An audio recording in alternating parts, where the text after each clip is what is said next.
Hi అండి, అందరికీ నమస్తే. నేను మీ కల్పన.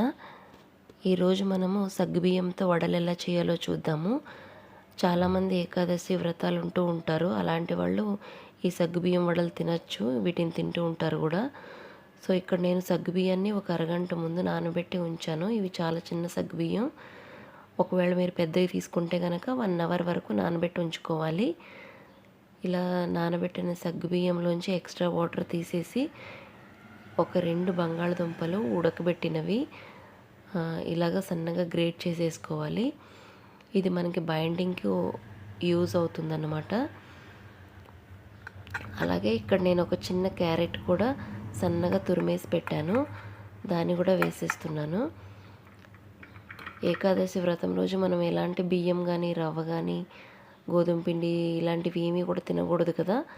సో అందుకని చాలామంది సగ్గుబియ్యం వడలు తింటూ ఉంటారు.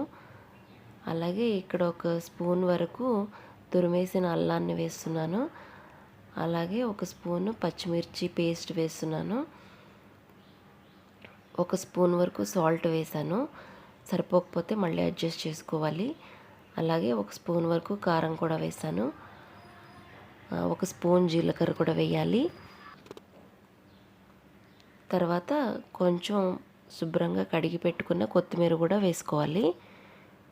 ఇవన్నీ బాగా ఒకసారి గట్టిగా పిసుకుతూ కలపాలన్నమాట. మనకి ఈ సగ్గుబియ్యం విడిపోకుండా మంచిగా బైండ్ అయ్యేలాగా కలుపుకోవాలి. తర్వాత ఇలా చిన్న చిన్న వడల్లాగా చేసుకొని ఆయిల్లో వేసుకోవాలి. మీరు డీప్ ఫ్రై చేయాలి అనుకుంటే కనుక కొంచెం గోధుమ పిండి కానీ, వరిపిండి కానీ వేసుకోవాలి. అయితే ఈ గోధుమ పిండి, వరిపిండి వేసుకున్నవి మాత్రం వ్రతం రోజు తినడానికి పనికిరావు. విడిగా మీరు ఎప్పుడైనా తినచ్చు.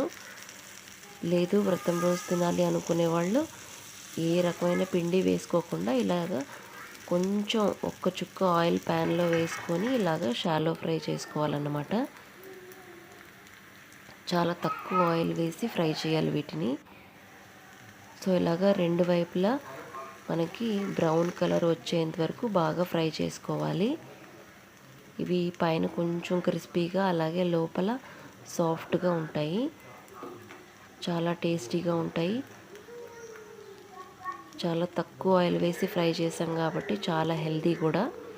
ఒకవేళ ఆయిల్లో వేసి ఫ్రై చేయాలి అనుకుంటే కనుక ఇందాక నేను చెప్పినట్టు ఒక 2 లేదా 3 టేబుల్ స్పూన్స్ వరిపిండి లేదా గోధుమ పిండి కలుపుకొని ఇలాగా వడల్లాగా వేసుకోవాలి ఆయిల్లో.